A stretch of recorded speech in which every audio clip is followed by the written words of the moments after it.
Good afternoon. Today is August 9th, Saturday. This is Don Pelayo checking in. Um, I want to address a lot of the negativity that is out here right now in our society here in America, at least. I don't know how things are going in Europe right now or in other parts of the world. Um, America right now, there's a lot of tension. It's pretty palpable. Um, People are going to want to blame it on Trump. This is not a Trump thing. This has been going on for a while. I think a lot of what we're going through right now is a result of the whole COVID thing when everything was shut down and we began all this massive money printing during COVID. Um, I think that really is a big part of it. Of course, Trump was president when all that happened, because most of that happened in 2020, and Trump was in office when all that happened. I don't think the COVID thing was handled particularly well. I think that was part of the reason why Trump lost in 2020. He'll never admit that. He doesn't believe he lost, but I think that was part of the reason why he lost, was because of the whole how COVID was handled. Um, so we made some bad mistakes during the COVID period. One of the big mistakes is we basically shut our entire economy down in the United States. We closed everything. I mean, so much got closed. Um, we started money printing and sending people money, and we just made a lot of bad mistakes. And I think that's part of what we're paying for right now. Another mistake that a lot of Americans made was that they began taking on a lot of credit card debt. And now it's time to pay the piper, right? Um, the good news, and there is a silver lining in all of this, and I want people to kind of take a hold of this for a little bit of hope. I know a lot of people are struggling right now. Things aren't, completely wonderful over here in my world either. I'm a single guy, 49. I'm a homeowner. When you're single and I'm trying to carry, all of these bills that I have, I still pay child support on my youngest daughter. I have a car payment. I have a house payment. The money goes pretty quick. The money, you probably know how quickly money goes. So, I'm still trying to do retirement planning, saving for retirement, saving for different things. Um, I, the silver lining is this. Americans are getting to the point right now where they're starting to realize that their debt is crushing them, and that they're going to have to do something about it. Some people will declare bankruptcy. Some people are going to declare bankruptcy. Some people are going to do involuntary possession on their cars, involuntary repossession on their car. They're going to do, they may walk away from their houses, some people.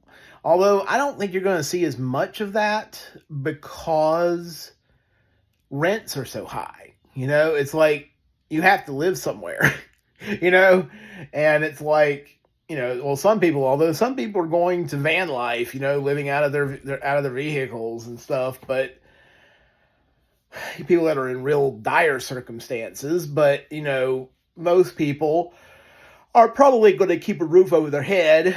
And if you already have a house, it doesn't make much sense to walk away from the house and go and having to rent something because the rents are so high.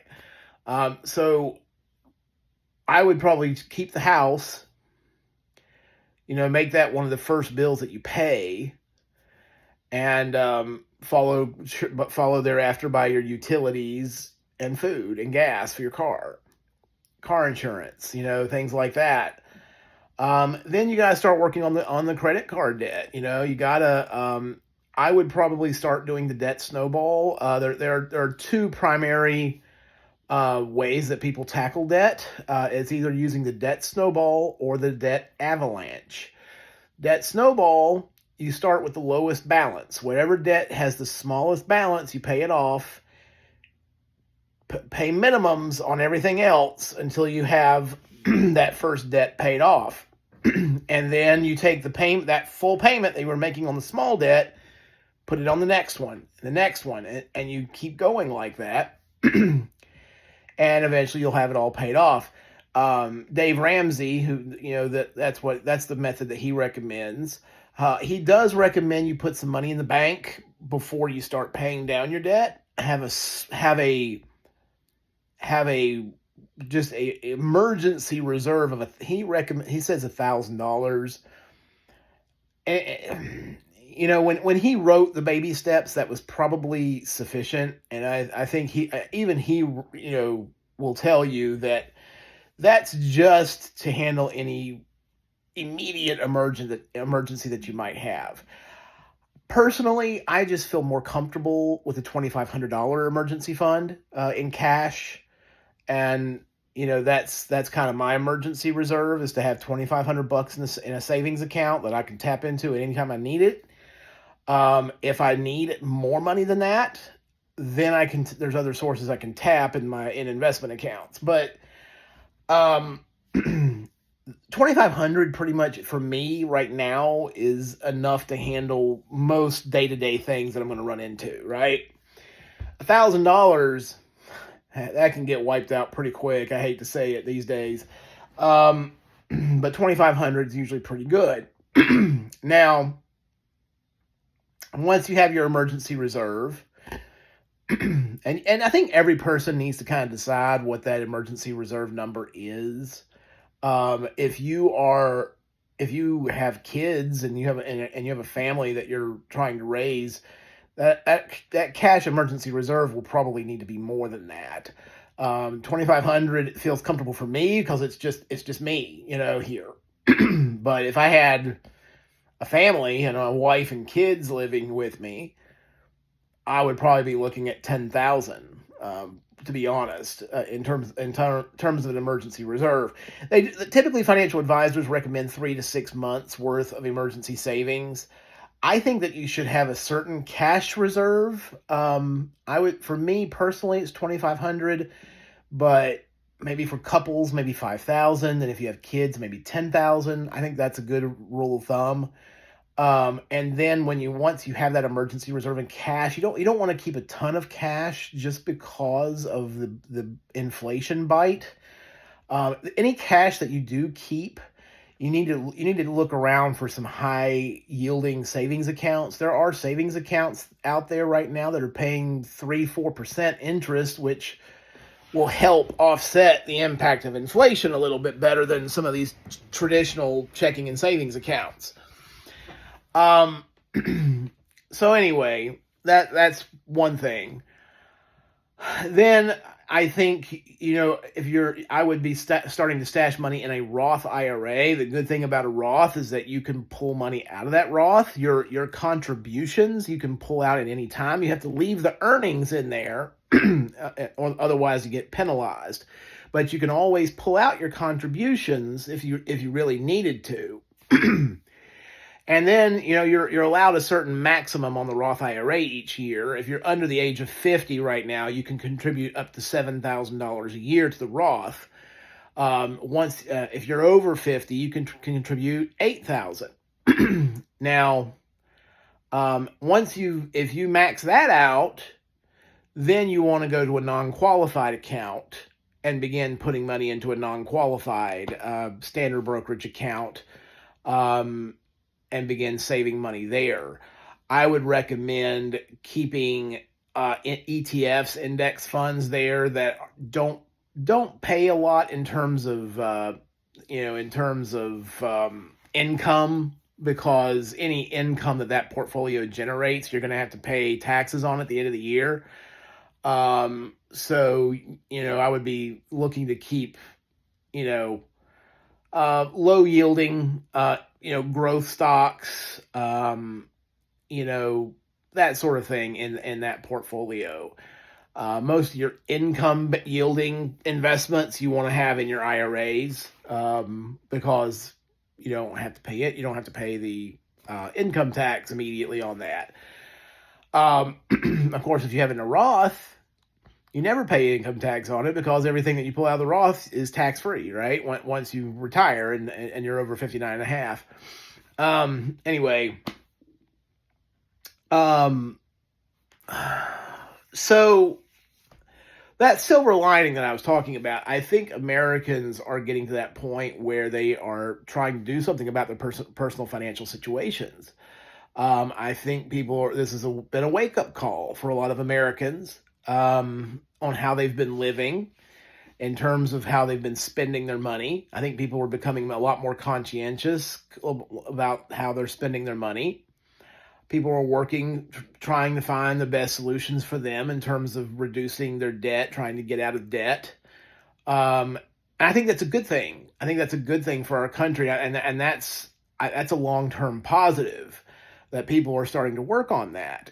Now, if only Washington, D.C. would start working on it, right? But I don't know if that's ever going to happen.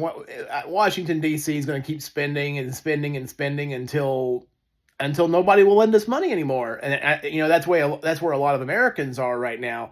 Americans have kind of gotten to a point where they've gotten in over their heads, and banks are kind of pulling back and not lending. They're kind of restricting their lending a little bit.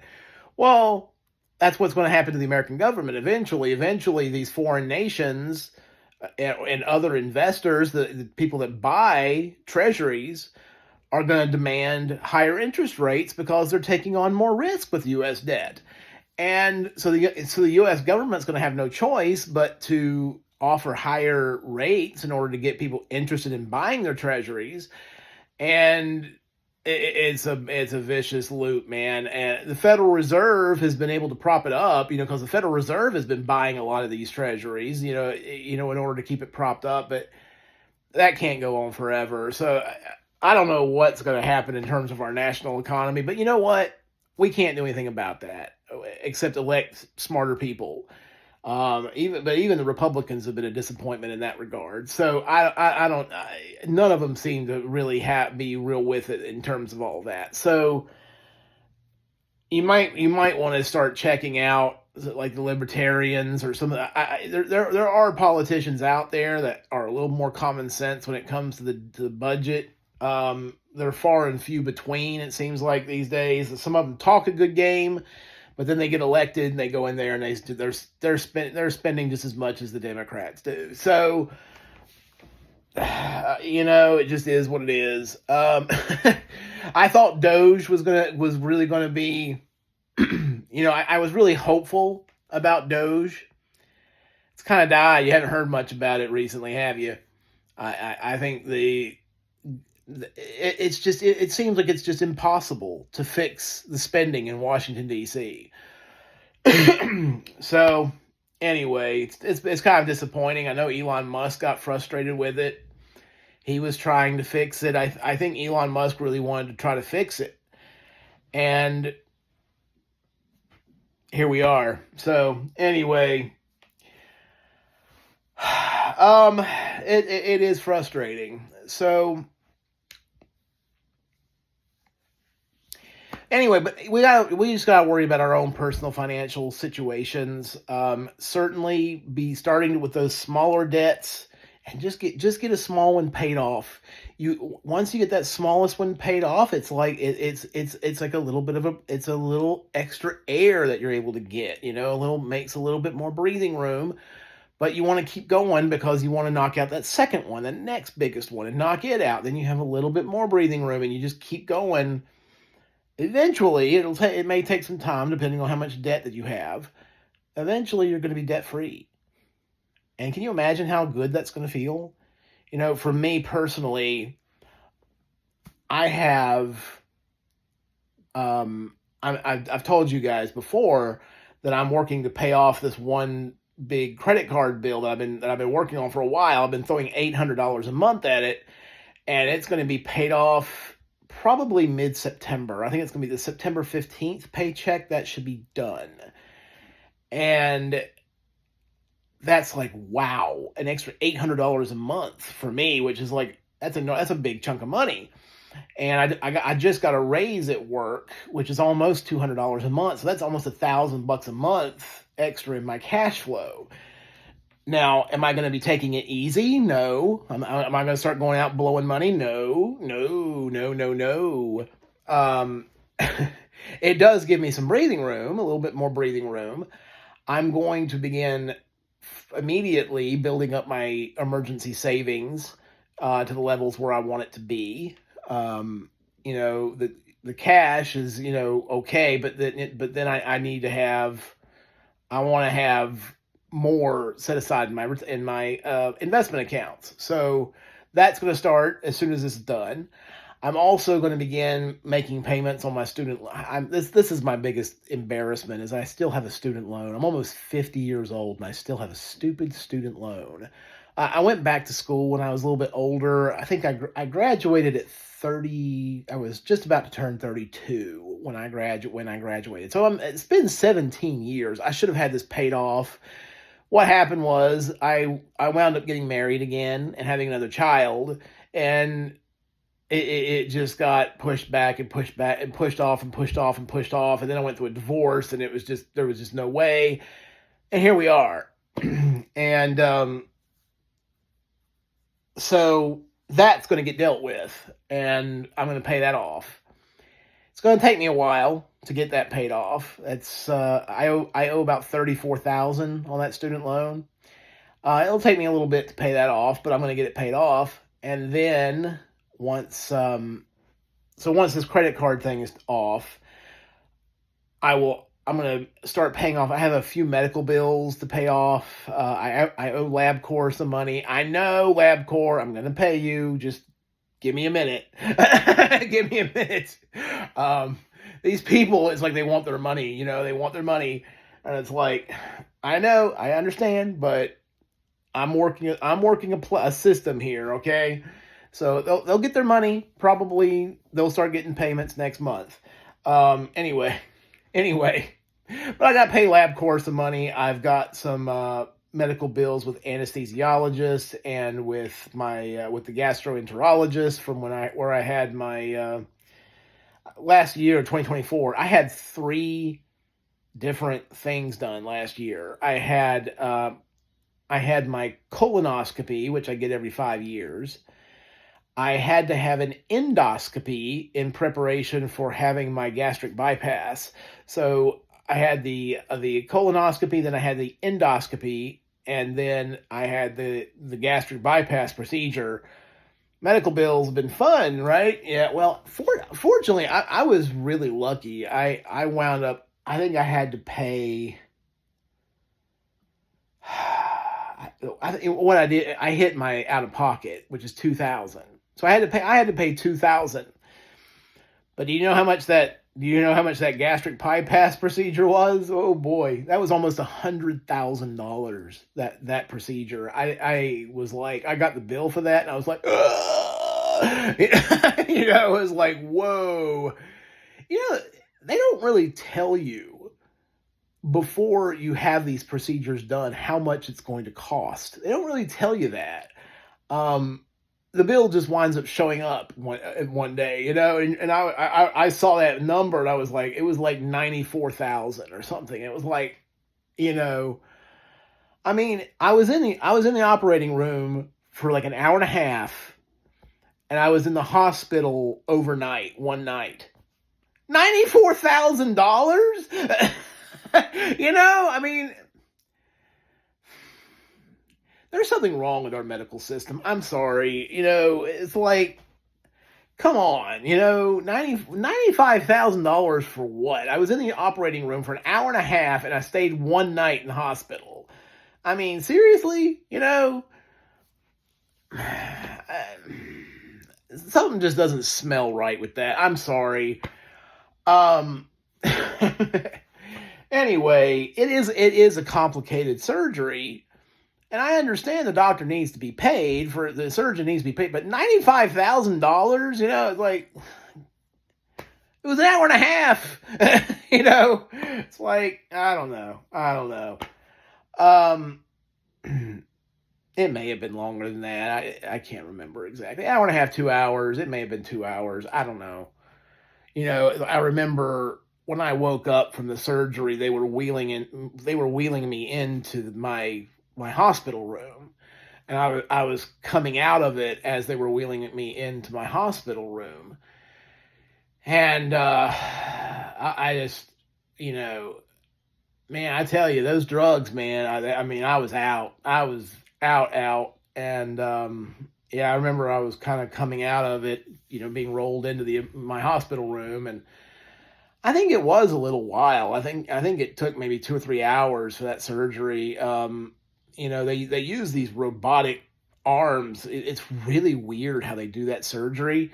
It's like they have a robot that the doctor is sitting in a machine like across the room. He's not even the doctor's not leaning over you doing this. He's at a desk at a computer where he's using little arms, and he's guiding that little machine, the little robot machine, to do all these little procedures.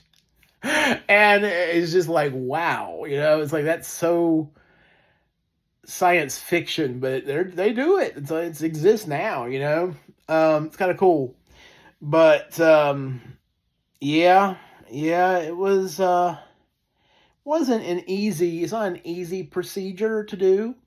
They actually had to have they have two surgeons in there at the time. They had the guy that did my surgery, and then they had another surgeon that was a little more, I guess, experienced, and had, a more senior surgeon that was in there accompanying him. And they did a fantastic job. I haven't had any, I had a little trouble at first, chewing and the digestion, getting food to stay down at first. With the gastric bypass, it's really tough because you're trying to, especially, you have to start out with liquids. They gradually move you up to soft foods, and then they ramp you up to more solid foods. But it took several months. I had a few episodes where something didn't go down very well. I didn't chew something up good enough or whatever, and you wind up throwing it up. It won't go down, so you have to throw it up. But I've gotten to a point now where I've been pretty good. I did have a problem about a week ago. I got Chinese food, and I had an egg roll, and I think it was the egg roll. The egg roll did not want to go down right, and I wound up throwing that up. But meats and stuff I've gotten pretty comfortable with. I should not be eating Chinese food, by the way. Bad on me, right? I know. I've done pretty good with the diet. I've lost about, I weighed 315 pounds when I had the surgery. Well, when I went to see the doctor about it at the beginning, I was 315 pounds. By the time I went, they put you on a diet for a couple of weeks before the surgery. The morning that I had surgery, I was at 298 when they weighed me there at the hospital. I was 298 pounds. So I had lost 17 pounds on my own following their diet. And then I went and had the surgery, and now I'm about 228. So I've lost 70 pounds since the surgery. I still want to lose a little bit. The thing is, I'm almost 50 years old. I'm not going to have a six pack. I'm never going to have a six pack. I've accepted that fact. But I think I would like to get down to about 200 even, about 200 flat. BMI, I'm supposed to be like in the 180s. I think that's a little unrealistic, to be honest with you. I did weigh in the 180s when I came home from Spain, when I was, 21 years old. I came home from Spain, I was 188. And it took everything that I had to get to 188. My body didn't like that weight. I was trying to get down to 180 pounds when I was over there in Spain. My body wouldn't let me do it. I tried really hard, and I just couldn't. 188 was about the lowest I could get to. So I think 200 would be a good weight for my body. Maybe even 210. 200 to 210. I think I'm 6'1", by the way, height wise. So, I think that's a pretty good weight to be at. Anyway, I don't know why I'm talking. I kind of got off track here. I'm bad about doing that. Um, anyway, I just want everybody to take solace in the fact that we're working on our debt issues, that we're working to that personally, that we're working to get debt paid off. That's a good thing. That's a good thing. That's healthy for the American people. We all need to be working on reducing our debt loads, cutting back our spending, begin building wealth, begin saving and building wealth. I know it's not sexy. It's not, oh, I want to go have this $60,000 car. Yeah, we got to forget about stuff like that, you guys. The cars have gotten ridiculous. The trucks, forget about it. Forget about it. You don't need that. You don't. Go out and find a vehicle, 20,000, maybe 25,000, and unless you're using it for your job, unless you're using it professionally, I could see some reason for a truck, a big heavy duty truck if you're using it in your profession. That's a different thing. That's a business expense. You could probably claim that for as a business expense, if you're using it for your employment, your job. That's a whole different situation. But for personal transportation, just to get back and forth to work, we just got to grow up and be more reasonable with our expectations in terms of the vehicles that we're buying. Keep those payments down. I would not lease. I would buy. People like to lease because they can get more expensive vehicles, but you don't own it, and you're just basically renting it. And it's better to own it and then eventually have it paid off, and then you don't have a car payment. Maybe you can go a couple of years without having a car payment, right? That's the way I think. So keep the car payments low, get the credit cards and all that bull crap paid off, and then just start building some wealth. Start building some cash reserves, fatten up your bank accounts, start buying some investments. Be smart about your investments. You don't have, I've told people I'm not a big believer in cryptocurrency, Bitcoin, all of that. But a lot of people made money with it. I don't like the fact that there's not really anything backing it. And that's my problem, other than supply and demand. Supply and demand is really the only thing that's backing up cryptocurrency. And so that's why I'm a little bit hesitant with it. I've dabbled with it, but haven't done much with it. I feel a lot better about gold and silver in those regards. I'll be honest with you right now. My retirement accounts, I have about 30% of my retirement accounts are allocated in gold and silver index funds, tracking the price of gold and silver.